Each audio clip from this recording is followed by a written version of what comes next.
How's it going, everyone? This is the Anime Man. Welcome back to another episode of... What will I be watching? The show where I look at the next upcoming season of anime and tell you guys, as the title suggests, what I will be watching, but also what I won't be watching and why. It's always cool to see what the next season of anime is always going to be about, because it's really going to be determining what anime series the entire community will be talking about for the next 3 months or so. So right now I am here on livechart.me, the website that I always use. Thank you for letting me use this website. I have here listed, I believe in popularity, yes, in order of popularity, the summer 2018 anime. I've taken away leftovers, because we all know the series that are carrying on from the previous seasons. We're just looking at the stuff that is new for this season. So without further ado, let's go! So up here, first of all, as expected from everybody, we have Shingeki no Kyojin Season 3, Attack on Titan Season 3. Finally, after Attack on Titan was delayed so goddamn much, Attack on Titan 2 was delayed so goddamn much, we're finally just getting Season 3, just right off the bat. Now, I genuinely don't know what people are going to be thinking about the new Attack on Titan season, because the thing about it is, like, obviously everybody was absolutely going crazy with the first Attack on Titan season. I mean, there's a reason why there's even 3 seasons at all, like the fact that the first season was just so massive. But what I find really strange is that the number of people who are talking about Season 1 versus the number of people who are talking about Season 2 has just declined at such a rapid pace. Like, there were not many people talking that intensely about the stuff that was happening in Season 2. Which I find really odd. Maybe it might have to do with the fact that Season 2 was just so less, like, action-oriented than Season 1. Like, I know Season 2, for those of you who watch Season 2, you would know that a lot of Season 2 was, you know, based more on, like, the psychological warfare rather than, like, the actual physical warfare. Like, there was a lot of mind games that were happening rather than the intense action that everybody fell in Attack on Titan for, right? So, what's gonna happen in Season 3? I'm not really sure, but Wit Studio is back once again. Gonna have another 24 episodes, so that's good. Eren Yeager swore to wipe out every last Titan, but in a battle for his life, he wound up becoming the thing he hates the most. Yeah, he became a Titan. If you somehow haven't watched Attack on Titan yet, spoilers, he becomes a Titan. After the bittersweet victory against the female Titan, Eren finds no time to rest. A horde of Titans is approaching War Rose, and the battle for humanity continues. So, I feel that the reason why we're getting Season 3 so quickly is because Season 2 was so delayed that they actually had to cut out a lot of things. So I feel that half the stuff in this 3rd season is what was originally supposed to be smacked at the back of Season 2. So this is more like a Season 2.5, I guess. I really don't know. I'm just assuming that is based on where the anime is right now as opposed to the manga, which I believe is going to be ending fairly soon. Correct me if I'm wrong. But yeah, it's going to be interesting to see how many people are actually going to be talking about this series. Up next we have Overlord 3, and I feel that was really, really quick that we're already getting a 3rd Overlord season. I loved both seasons, don't get me wrong, but so far we have absolutely no information on Overlord 3. No, we don't even have an image yet, or when it's going to come out. All we know that is that it's going to be done by Madhouse, and a lot of people are probably going to be watching it. In fact, if you guys are at Anime Expo, I will actually be doing a panel with the author of Overlord, and it's going to be really exciting. I've never met him before, no idea what he looks like, and I don't think he's actually shown his face on the internet. I'm fairly sure.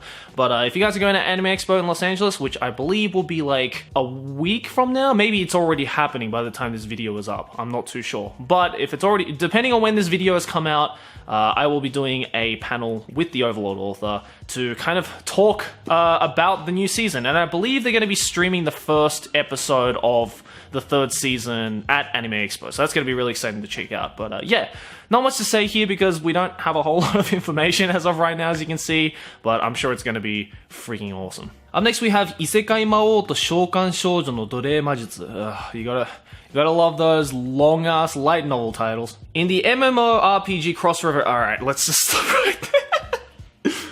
I've had such, like, a traumatic thing with that phrase, MMORPG, because it is, without a doubt, become a huge trend. The whole isekai, being stuck in a game, the whole RPG, MMORPG setting type of world, and I'm honestly not that surprised that it is standing up this highly in the popularity list.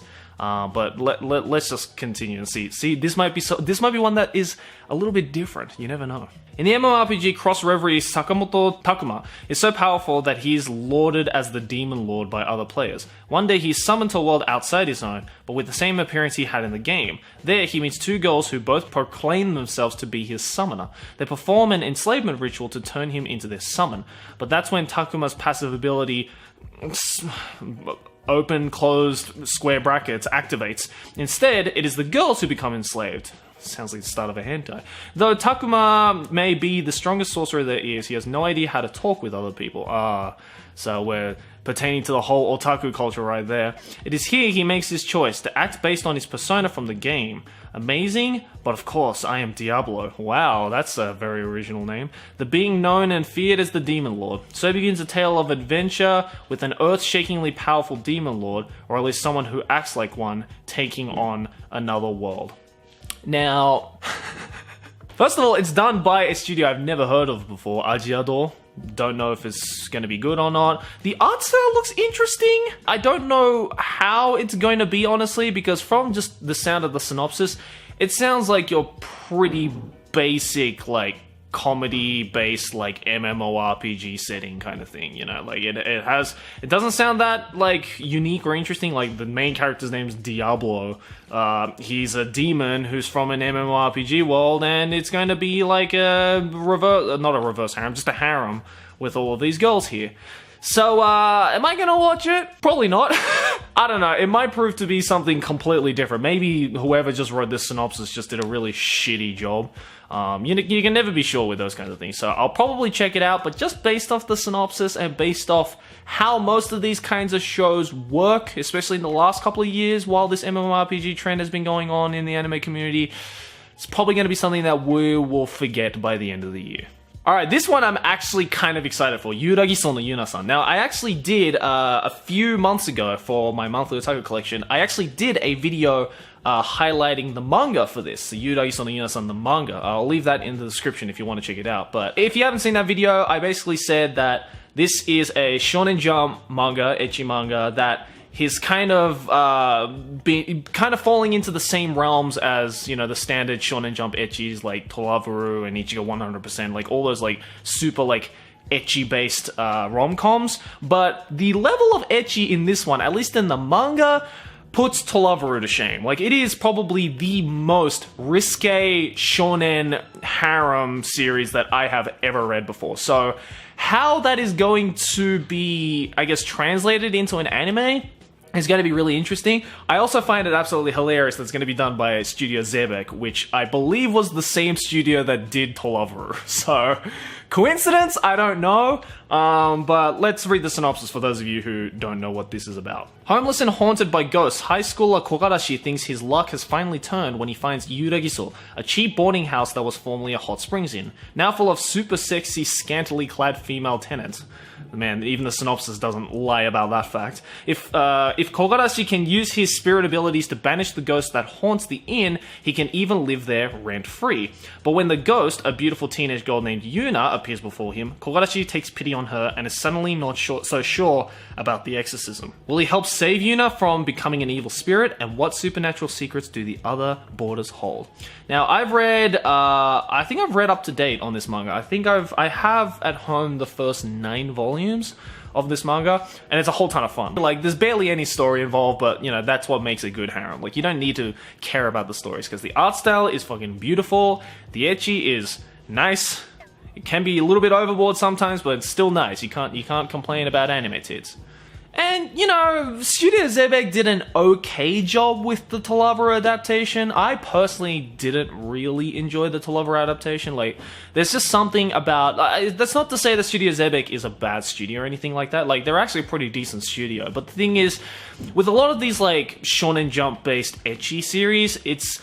the original artwork by the original manga artist has a lot of value. Like, the whole reason why so many people love Tolavuru is because Yabuki Kentaro, who is easily my favorite Shonen Jump artist, just the way that he draws girls and the way that he draws out these characters is fucking beautiful. Like, his character designs are just so good. And the same thing goes with Yuragi-san no Yuna-san. Like, the character designer, like, the guy who wrote Yuragi-san no Yuna-san, this manga, is so good at drawing these fucking adorable girls in these really nice sexual situations. So, is that going to translate well when Zebek takes it? I don't know. But from the way that this poster looks, this promotional poster looks, it's actually seeming pretty accurate. So I'm hoping that as long as they don't completely change the story, completely don't fuck it up, as long as the voice actors are good, because that's also another element, hidden element that I think lies in the quality of a good harem show, then I think we should be good with this one. Alright, here's another light novel called SHIZ no Subaru. Man, I know nothing about it. I have absolutely no idea what it was. Okay, but let's read the synopsis. There was once a legendary party named Subaru in the globally popular MMORPG. Okay. God damn it! Seriously, what is it about these fucking MMORPG series? Like, already, we've only gone through 5 series in this new season, and there are already 2 that are based off MMORPGs. Like, I thought this trend had died a long time ago. I thought this trend died with, you know, around ReZero, like, around, you know, the smartphone series, you know, from last year. But, like, oh my god, I can't believe it's still going on. There was once a legendary party named Subaru in the globally popular MMORPG Union. The group was made of elementary school friends. They earned fame in the blink of an eye for their unparalleled abilities in the sense system at the core of the game. Ooh, that sounds edgy already. However, there was an incident where a player passed away inside the game. As a result of the death, Union ended service. This sounds like an after story of SAO.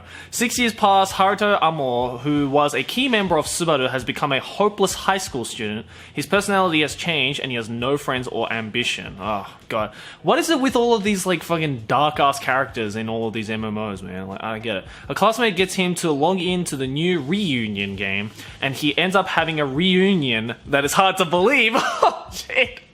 Do you see that pun, my boys? Holy shit. He meets his former in-game partner and real-world class childhood friend, Asahi Kuga. The girl who was supposed to have died 6 years ago was there. Haruto can't believe his eyes. He thinks he must be ill, or Asahi must be a system error or bug. Yet she really seems to be there in the game. A new legend begins after the pair's reunion. This is like the same level of edge that SAO wish it had in the later arcs, dude. Like, holy shit. I do love that little pun that they added there in the synopsis, but oh my god, dude, like, what is it with these MMORPGs, man? Like, can we get something else? For fuck's sake. So, SHIZ no Subaru seems like the more edgy version, while the other one, which I've already forgotten the fucking name of, goes to show how memorable that title was. The first one that we did was a little bit more of a comedy-centered one. So we have a comedy-centered MMORPG, and we have an edgelord, like, dark essay or after-story kind of MMORPG. Both of which, I'm gonna say, fuck it to. Like, dude, seriously, like, how many more MMORPG-based anime can we watch? Honestly, like, if you're some of those people who are watching this right now and be like, oh man, I really need to watch a good MMORPG. Oh, good, there's like 50 this season.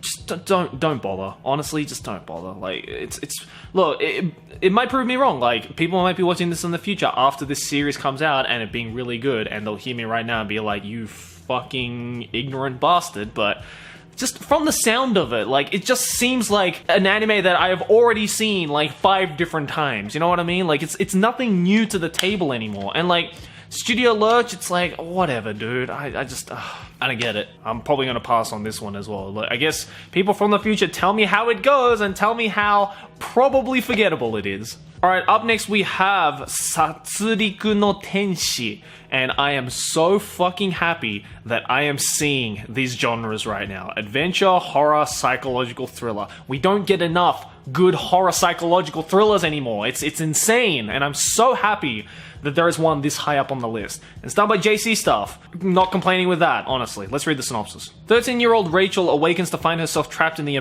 basement of an abandoned building. Without any memories or even a clue as to where she could be, she wanders the building, lost and dizzy. In her search, she comes across a man covered in bandages. He introduces himself as Zack, and he wields a Grim Reaper-like sickle. A strange bond is struck between them, strengthened by strange, crazy promises. These two, trapped in this strange building, don't know why fate has placed them there, but they will work together desperately to find a way out. And I'm seeing here that it says it's based off a game, and I wonder what kind of game. It says horror psychological thriller, so I'm assuming it's like a first person, like, you know, kind of like a Dread Out, White Day style horror game or something like that. But honestly, like, that synopsis actually sounds pretty decent. Like, as long as they don't, you know, fill it with cliches and stupid shit like that, and don't, you know, try and make it overly scary with, like, blood and gore and shit like that. Honestly, like, this could be cool. But, you know, as we have seen in a lot of horror psychological thrillers, especially in the last 5 years or so, that genre is also really easy to fuck up. So I just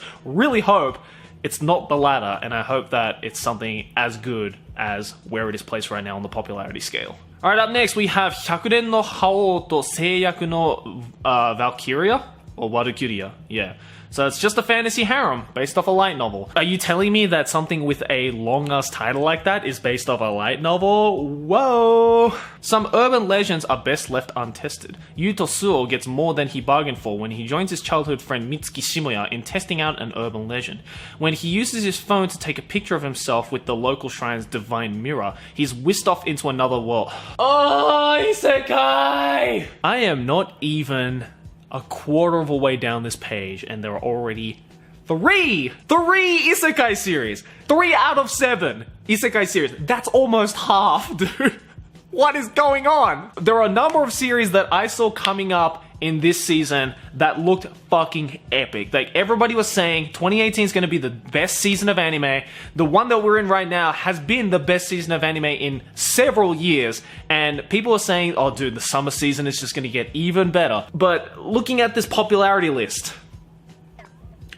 why? Using his knowledge gained from school and from his solar-powered smartphone, he has the chance to bring the Wolf Clan, the same people who cared for him, to prominence, all while earning the adoration of a group of magic-wielding warrior maidens known as the Einherja. I don't know, group of fucking sluts, as we can see from this picture right here. It's just... What is it with all these isekais, dude? We have the MMO, we have an edgy MMO, we have a comedy MMO, and now we just have a straight-up, like, harem MMO. Is there gonna be every like subgenre of MMOs this season? Like, is some of the season of MMOs? I never heard of that before, but apparently it is this year. And look, I'm not the kind of person who's fucking petty on art styles, but dude, that art style just looks so fucking plain and boring, man. Like, Jesus, this looks like an anime from like the early 2000s, dude. EMT squared. I don't know what the hell you did, but man. Good luck getting any kind of attention this season. Let's move on. Alright, I'm gonna keep this one brief, because everybody should know my excitement for this one.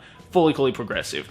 Everyone's been talking about it since they announced it a few years ago, and it's fucking hype. The first season, or the first episode has already come out. Well, it's actually 2 seasons, or I guess by this time, maybe like 3 or 4 episodes have already come out. But, dude, everyone's fucking loving it. Like, Aki and I got to watch the first episode early, as you guys probably saw in my latest monthly otaku collection. It was fucking epic. Great start. Everybody's loving it. The dub is awesome. No complaints. Like, what can I say? What can I say? It's a season 2 of Fully Coolly, and it's still goddamn good. Fuck. Okay, this one I'm also really looking forward to. Tendo Sirius the Jaeger. Action, historical, horror, supernatural, vampire. How long has it been since we've watched a historical horror? How long? How long has it been? Like, seriously, like, probably Shigurui was the last, like, historical horror that was actually, like, noteworthy and good. So, it's great to see. And it's fucking PA Works, fam. Like, you know the PA Works. Like, when they put their fucking balls down, PA Works can give us some excellent stuff. But let's read the synopsis. Imperial Capital, 1930. A strange group of people carrying musical instrument cases landed on Tokyo Station. They are called the Jaegers, who come to hunt vampires. Amongst them, there stood a young man with striking serenity and unusual aura. His name is Yuli, a werewolf whose home village was destroyed by vampires. Yuli and the Jaegers engage in deadly battle over a mysterious holy ark known as the Ark of Sirius. What truth awaits them at the end? With eternal affinity and spiral of conspiracy entwined, the highly anticipated action thriller anime begins. When I read, like, the Holy Ark, the Ark of Sirius, and how, like, they're all trying to, you know, like, fight over it to get it, like, to me, this sounds like a, like, historical vampire twist of the Fate series. Like, you know, like the Fate series, they're trying to get, you know, the Holy Chalice and like it's the Grail Wars and everything, but instead it's like with vampires and like vampire killers and werewolves and all of these like supernatural like horror type of stuff. Dude, sounds fucking epic. Like, let me get on that. And dude, like, again, like, as I said, PA works when they really want to give us something that looks and feels fucking amazing. Like, they're on the ball. And just from looking at that picture, dude, like, how much more interesting does that art style look compared to that fucking harem MMO that we talked about a few anime series ago? Like, that looks way more interesting, does it not? Like, this is the kind of stuff that people need to be getting on, man. And I'm not just saying that because I love my, like, historical stuff, my horror stuff, and all that kind of stuff, you know? Like, just, it's just way more interesting than another fucking MMORPG. Like, oh man, I know I'm gonna get a lot of hate from all the MMORPG anime fans, but dude, it's good, okay? Just trust me on this. Alright, here is another one that I was so fucking hyped for. Grand Blue. Now, I also, quite a while ago, I believe it was early this year, I did a monthly otaku collection where I also highlighted this manga. Because this is a fucking hilarious and just a really feel-good slice of life comedy. So let's read the synopsis if you didn't watch that video. Link is in the description, by the way, if you didn't watch that video. I highly recommend it. A new life begins for Kitahara Iori as he begins his college career near the ocean of Izu City, full of excitement for his new life. He'll be moving into his uncle's diving store, Grand Blue.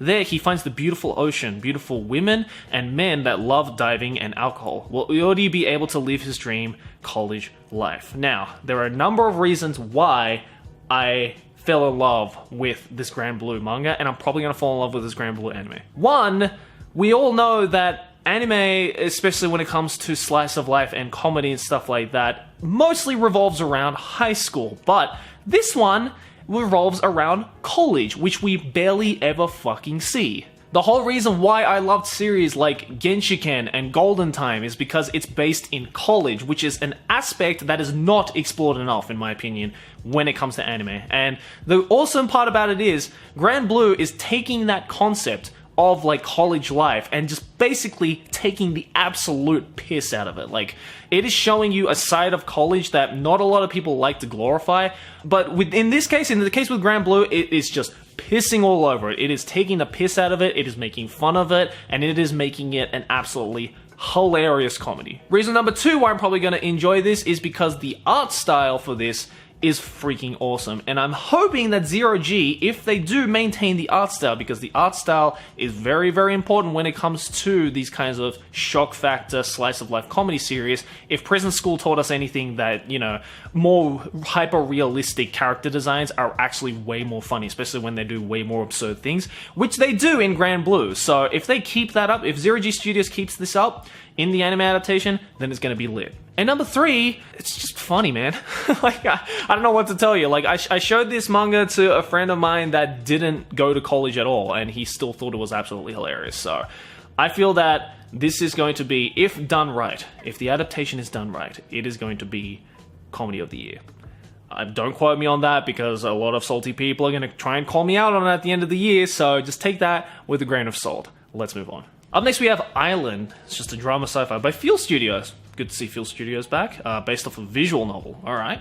The island of Urashima sits on the ocean far, far away from the mainland. The island is so lush and beautiful that one might mistake it for paradise, but the people there are trapped by a complex past and long-established traditions.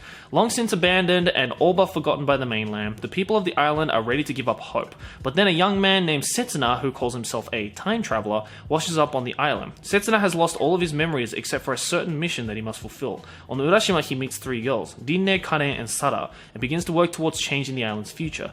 The story of a young man and the three girls he meets on an island full of mysteries and exclusive customs is about to be unraveled. Okay, so it's probably going to be like a kind of romance drama type of thing that, you know, because since it is probably based off of a visual novel, it's most likely going to have, you know, the three-pronged ending. I don't know if it's going to explore all three endings like, say, Yosuga no Sora did, or if it's just going to focus on one ending like, say, Shuffle did. So I don't know which way it's going to go, but it's probably going to be okay. A lot of these kinds of shows don't really get that much attention from an international audience, unfortunately, because we're still a little bit lagging behind when it comes to visual novel stuff. But I mean, you know, Feel Studios is great. I love a lot of the things that they do, so hopefully it's going to be okay. Let's move on. Alright, up next we have Sunohara So no Kandinin-san. Okay, so it's a comedy slice of life by Silverlink. Sounds pretty okay so far, based off a 4-コマ manga, alright. Shiina Aki is constantly being treated like a girl due to his feminine looks, so he decides to move to Tokyo to attend middle school and attempt to change himself. However, what awaits him in his new home, Sunohara So, is the kind-hearted caretaker Sunohara Ayaka, along with the 3 female members of Aki's new middle school student council, Yukimoto, Yuzu, Yamanashi, Sumire, and Kazami Yuri. And so begins Aki's new life in Tokyo living with 4 girls. I only just noticed the main character that was standing there, by the way. Is that really the main character? Oh man, there's some people in the back are yelling Shotokan! I really don't know how I'm going to feel about this particular series, since adapting 4-コマ stuff can be quite a hit or a miss. Sometimes it works really fucking well as long as you learn to change it up, like say Lucky Star did, but then sometimes it kind of falls flat on its face sometimes. So I don't think I'll have a problem with, say, like the art style or animation or whatever, because Silverlink is usually pretty good at stuff like that. It's just going to be about if I'm going to find it funny or not. And, you know, as we all know, comedy is very subjective, so I don't know if I'm going to enjoy this or not, but we'll check it out and see. Okay, here's one that I actually found the trailer for a few weeks ago, and I'm surprised not more people are talking about this. Happy Sugar Life. Now, from the sound of that title, you might think it's, you know, it's gonna be a happy, sugary type of series, but nope, it's a drama horror shonen. That shit is a horror, and you know that if there is a pink-haired girl in a horror series, that bitch is a yandere. High schooler Matsuzaka Sato has a reputation for being easy, but one day, what the fuck does that mean? But one day, her lifestyle of sleeping with one boy after another comes to an end. It literally means exactly what I thought it meant. Okay. It happens when she meets the child Shio, for whom she is convinced she feels true love for the first time. Whoa, calm down, bitch. Alright, like, that kid is like 10 years old, alright? Like, put your clothes back on, fuck. Sato may seem sweet and innocent, but there is nothing she won't do to protect their life together, including committing murder. Told you! That bitch is a yandere! Holy shit! But from where did she acquire the little girl, and how long can their happy sugar life last together? Yeah, so I actually just like randomly found this trailer while surfing through YouTube, and I watched it and I'm like, oh, it's coming out next season, cool. And I checked it out and I was like, whoa, okay, why are not more people talking about this? Because I know how crazy people get for certain pink-haired yanderes, not naming any names, but this one is exactly that, and it's, you know, again, like a drama horror, what is most likely going to be a pretty, like, graphic drama horror with a really cute art style. And a lot of people seem to really enjoy that, so I really don't know why it's this far down the list. I don't know, maybe more people start to see it when, you know, the trailer gets out already, but, yeah, if you enjoy, like, your horror stuff, like, check out the trailer for yourself, like, honestly, like, I'm gonna be pretty interested to see what that's going to be like, but yeah! I'm probably gonna enjoy it. Like, if it's a good drama, and if it's a good horror, and it's done right, in a really, like, cutesy, creepy way, then dude, I'm all for that shit. Let's move on. Alright, up next we have Lord of Vermilion Guren no O, an action fantasy by Asreed X Tier Studio. Again, like another brand new studio that I've never heard of before, but let's check it out. Oh, it's based off a card game. Oh, okay. How long has it been since an anime has been based off a card game? And don't say Yu-Gi-Oh! Because the manga came out before the card game. But anyway, let's read the synopsis. Set in Tokyo, it's January 29, 2030. High-frequency resonance is observed in the vicinity of Tokyo, and the red fog rolls into the city. Those who hear the sound, humans and animals alike, pass out, losing consciousness. Oh, fuck. Alright. High stakes already. Everything shuts down in Tokyo, believing that the fog is carrying an unknown virus that causes an epidemic. However, 6 days later, after the incident, people wake up as if nothing happened. After that, Tokyo's sealed off city sections gradually return to normal. Okay, then what's the point of the fog? However, since the high-frequency resonance, some bizarre events start to happen, and people find themselves being pulled deeper into more mysteries. Meanwhile, young people start to become aware of themselves and release their power hidden in their blood, discovering themselves as Vessel of Wisdom Blood. Oh my god, alright. Together, being led by something unknown, they meet, communicate, and face the unavoidable circle of fate, sacrificing their own lives. Oh my god, this is going to be, again, edgelord central. Like, just from hearing that synopsis, my dude. Oh, this is gonna be so fucking... Look, like... Look at these characters, man. Do you see how much edge is in that shit? Like, look at that hair, dude. Like, look at all the edges in that hair.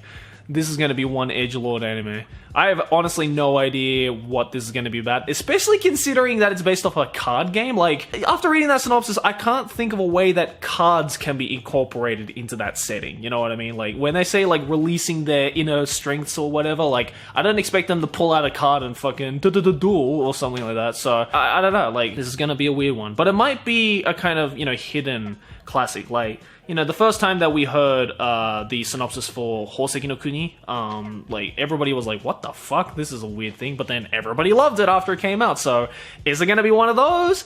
Who the fuck knows? Only one way to find out, I guess. Up next we have Chiyo-chan no Tsugakuro, a comedy seinen. Oh, that art style is fairly interesting. Oh, well, it's Diamedia. Okay, well, that makes sense. This is a story of a nerdy bookworm girl on her way to school, and yes, that's the entire premise, as she's not getting to school anytime soon, okay? Taking her usual route to school, it becomes an increasingly unusual adventure, and all the more ridiculous as it carries on. It takes an unpleasant sentiment many can emphasize with, the feeling of tardiness, and brings humor to it, making it a hilarious situation to look back upon. Wow, that synopsis explained jack shit. I'm surprised that with that level of synopsis that the genre slice of life is not put up here, but I don't know, maybe it's not a slice of life, who the fuck knows. That synopsis though gave me no information, but all I know is that there's gonna be a lot of characters. As is expected with every Diamedia series. Yeah, I guess we're gonna have to check it out and see what it's like. Okay, this one right here, Backstreet Girls. This looks fairly interesting. A comedy ecchi seinen. That does not look like a comedy ecchi seinen, dude. Like, look at that art style. Holy shit. That guy looks like he's from Basilisk, dude. Like, what the fuck? Alright. JC Staff, again, you're giving us some of the weird shit this season. I like it. A group of 3 Yakuza failed their boss for the last time. After messing up an important job, the boss gave them 2 choices. Honorably commit suicide, or go to Thailand to get a sex reassignment surgery in order to become female idols. What?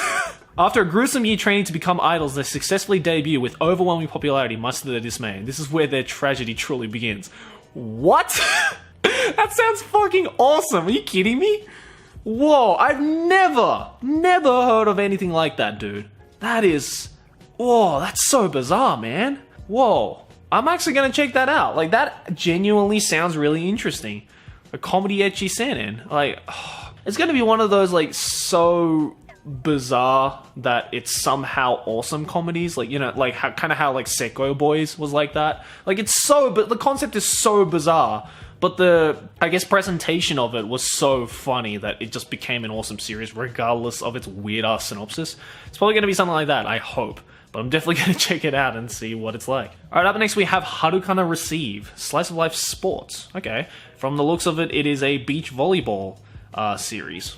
I can fuck with that. The story centers on Haruka, a girl who has a complex about how she is very tall, and Kanata, who is about to give up beach volleyball because she's too short. With Haruka's height and Kanata's experience, the 2 girls form a pair to play beach volleyball in Okinawa. Dude, this sounds like...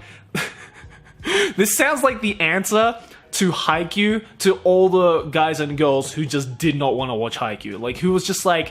Yeah, it's cool, but can we get, like, cute chicks instead of cute boys? This is the answer. Like, this is going to be the answer to it. Like, it's probably not going to be as, like, shonen-fied as Haikyuu is, but at least when it comes to, like, hot chicks, this is going to be the answer. So, definitely going to check it out, because I was one of those few people that watched Haikyuu and was like, it's good, but I don't know, really. I'd much rather, like, just look at cute chicks playing volleyball.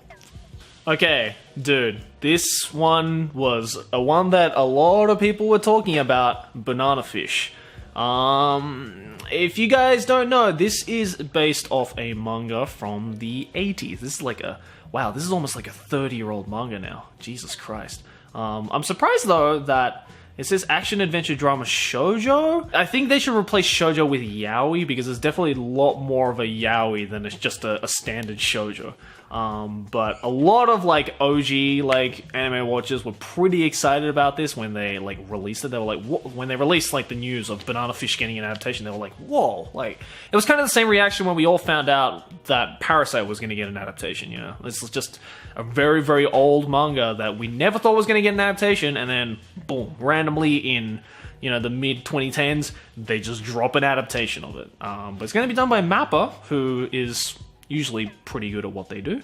But let's read the synopsis. Nature made Ash Lynx beautiful. Nurture made him a cold, ruthless killer. A runaway brought up as the adopted heir and sex toy of Papa Dino Gondine. Sex toy of Papa. Oh god. Already, like, as you can see, there's already a little bit of, like, the yaoi element coming into it. Ash, now at the rebellious age of 17, forsakes the kingdom held out by the devil who raised him. But the hideous secret that drove Ash's older brother mad in Vietnam has suddenly fallen into Papa's insatiably ambitious hands, and it's exactly the wrong time for Eiji Okamura, a pure-hearted young photographer from Japan, to make Ash Lynx's acquaintance. So as you can see, like, there's a lot more of, like, a yaoi. Like, don't go into this anime thinking that it's gonna be a shoujo, because it's no mere shoujo. Like, this is... Bananafish was very famous back in the day when it first came out for being, like, a crime drama that just straight up had some yaoi in it. I don't know if they're gonna keep that in the anime adaptation, knowing that it's gonna go on TV.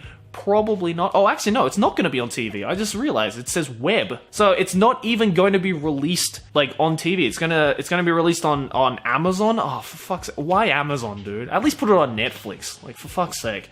Alright, well, I guess for all of you, for the 27 of you watching this video that have an Amazon Prime account, you can go check out Bananafish. For the rest of you, go find it in the other alternatives, if you know what I'm saying. Oh, this is another one that I never thought was going to get an anime. Jashin-chan Dropkick. I actually read this manga a very, very long time ago. It's actually very, very funny. I'm actually really glad that this is getting an adaptation. Wow, alright. Jashin-chan Dropkick is a violent slapstick comedy about a delusional gothic Lolita, Yurine, who summons a demon girl with the tail of a cobra, Jashin-chan. They'll have to live together until Yurine finds a way to send Jashin-chan back to hell, or until Jashin-chan kills Yurine. So yeah, as you can see, completely slapstick. The art style of this, though, like the anime adaptation, from what I can see, is very different to the manga. The manga had a lot more of a crude art style to it, as, you know, reflects perfectly on the slapstick style comedy that the series is going for. But yeah, I'm really happy that this is getting an anime adaptation. I'm sure it's going to be absolutely hilarious, so looking forward to it. Yo, what? Dude, what? I'm actually shook right now. Mushi Little no Mahoritsu Soudan Jimusho. Dude, oh my god. This is finally getting an anime. Oh, I'm so happy. Dude, what? That's awesome. Okay, let me give you guys some context on this. So, Mushi Little is a Shonen Jump manga that was serializing around the same time as, like, you know, early Naruto, early Bleach, like that era, like early 2000s, and it's fucking amazing. Like, if you guys are, like, super into your, like, supernatural mystery stuff, dude, like, Mushi Little is where it's at. And the original manga, the art style is so beautiful. And I'm so happy. I'm so happy this is getting an anime. Oh my god. I'm just really sad, though, that it's this far down in the popularity list. I mean, I guess it makes sense. Not many people did read Mushi Little. But, oh, dude. I'm actually so happy that this is getting anime. I'm definitely fucking watching this, dude. Are you kidding me? This is like my childhood right here, dude. Holy shit. But let's read the synopsis for those of you who don't understand my excitement right now. Are you a victim of unwanted spirit possession? Is there a ghost you need sent up and away, or down to burn for all eternity? If the answer is yes, then you need Mushi Little. Experts in magic lore. Serving justice to evil spirits is their specialty. And I mean, dude, like, that's all you really need to know about the synopsis of this. Like, it's just two guys, two like, you know, mystery hunters who basically bring down the banhammer and either send, like, a demon to hell or up into heaven, essentially, for the crimes that they've done. But sounds really simple, but that simplicity is fucking beautiful. And I'm just so happy that this is finally getting a fucking anime. I'm so hoping that, please, like, everybody watching this video, take it from me, give this anime a chance. Like, I beg you, give this anime a chance. It's so good. It's gonna be awesome. If the anime sucks, though, then just give the manga a chance. Like, it's gonna be so good. I'm so happy that this is getting anime. Holy shit. And you know what? I think that's where we're gonna end it. We're just gonna end it on that fucking awesome news of Mushi Little finally getting a goddamn anime. Everything else on the list from what I saw is just kind of like, meh, not really worth covering, because probably not a lot of people are gonna, you know, be bothered to be talking about it. So yeah, hope you guys enjoyed. Let me know in the comments below, as with every What Will I Be Watching, what are the series that you will be watching, what are the series that you won't be watching, what are the series that you think I should check out if I didn't cover in this video, you know, for everything else in the list that I didn't cover in this video. And what are you most excited about for this upcoming season? As for me, personally, I'm personally really excited about Yuragi-san and Yuna-san, obviously fully cool progressive, Mushi Little Dougy, fuck yeah, I'm so down for. What else? Grand Blue, I'm really excited for. There are a lot of anime that I'm really excited for this season. Tendo is gonna be fucking awesome. Sugar Happy Life is gonna be awesome. Like, oh, dude, there's a lot of good stuff this season from the looks of it. So let me know what you guys are most excited about for next season. But yeah, summer 2018 is gonna be lit. Like, everyone's saying right now that, you know, this current spring season is the best season of anime that we've had in a very, very long time. Is summer gonna top that? If it's not gonna top it, like, is it gonna add to it? Like, is 2018... Right now, 2018 is looking to be a really good year for anime, which is a really, like, nice, refreshing thing, especially for the past couple of years. So, yeah, I guess there's only one way to find out if it will be as good as we think it's going to be. I'm really excited for it. But anyways, guys, thanks for watching. As always, like, favorite if you enjoyed, subscribe for more anime banner, and I'll see you guys next video of whatever I make. Keep watching anime. Dane!